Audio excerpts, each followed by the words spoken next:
নমস্কার। খবর সুন্দরবন থেকে আপনাদের সবাইকে স্বাগত। আরজি করের কাণ্ডে যে ঘটনা ঘটল, ভয়াবহ যে ধর্ষণ এবং খুনের যে ঘটনা, তার কিনারা কিন্তু এখনো হয়নি। প্রকৃত আসামি এখনো তারা ধরতে পারেনি। প্রকৃত বিচার এখনো তারা করতে পারেনি। বিচার করছে, তদন্ত করছে কারা? সিবিআই। বিচার করছে কারা? Supreme court. এই বিচারের দাবিতে প্রায় প্রতিদিনই সারা পশ্চিম বাংলায় বিভিন্ন জায়গায় আন্দোলন চলছে।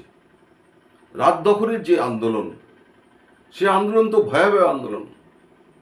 সে আন্দোলনে যেভাবে মোমবাতি জ্বালিয়ে বিচার চাওয়া হচ্ছে, সত্যি কি তারা বিচার চাইছে? সত্যি কি তারা জাস্টিস চাইছে? তারা বলছে উই ওয়ান্ট জাস্টিস। সত্যি কি তারা জাস্টিস চাইছে?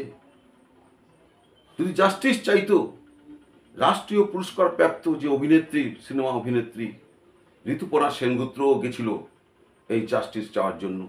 তার উপর যেভাবে একটা মহিলার উপর চড়াও হয়েছে এই আন্দোলনকারীরা, যেভাবে তার উপর আক্রমণ করেছে, জলের জুতো ছুঁড়ে মেরেছে, জলের বোতল ছুঁড়ে মেরেছে, জুতো দেখিয়েছে, তার উপর যেভাবে অত্যাচার হয়েছে, আক্রমণ হয়েছে, হেনস্থা করা হয়েছে, এইটা কি জাস্টিসের নিয়ম?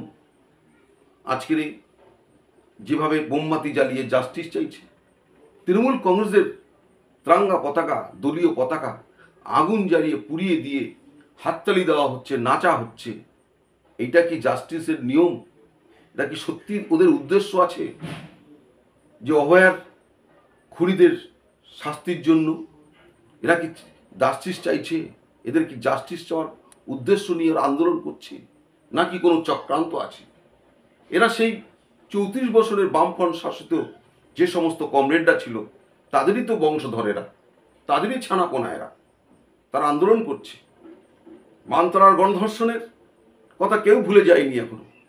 এরা যেভাবে গ্রামে গঞ্জে পুকুরে বিষ দিয়ে মাছ লুট করেছিল, এরা যেভাবে জমির ধান কেটে নিয়ে লুট করে নিয়েছিল, এরা যেভাবে মানুষের উপর অত্যাচার করেছিল, কই মাছ খেয়ে মানুষকে মেরে ফেলে দিয়েছিল, খুন করেছিল, তাদেরই তো ছানাপোনা, তাদেরই তো বংশধরেরা। এরা আবার কি জাস্টিস চাইছে? প্রকৃত জাস্টিস চাইছে নাকি অন্য কোনো ষড়যন্ত্র আছে?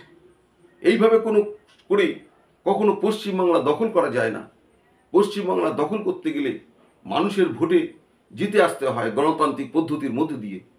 মানুষ ভোটাধিকার প্রয়োগ করবে, মানুষ ঠিক করবে কারা পশ্চিমবঙ্গ শাসন করবে, কোন দল শাসন করবে, কারা জিতবে, কারা হারবে, এটা মানুষের হাতে। এটা ভোটাধিকারের প্রয়োগ মধ্য দিয়ে এই জিনিসটা হবে। তাই আমরা বলতে চাই, মানুষকে যেভাবে হেনস্থা করছে, পশ্চিমবাংলাকে যেভাবে অশান্ত করে তুলেছে, পশ্চিমবাংলার জনজীবনকে যেভাবে বিধ্বস্ত করে দিয়েছে, প্রকৃতভাবে যদি এরা জাস্টিস চাইতো, তবে সিবিআই দপ্তরে এরা আন্দোলন করত, সিবিআই দপ্তরে অভিযান করত।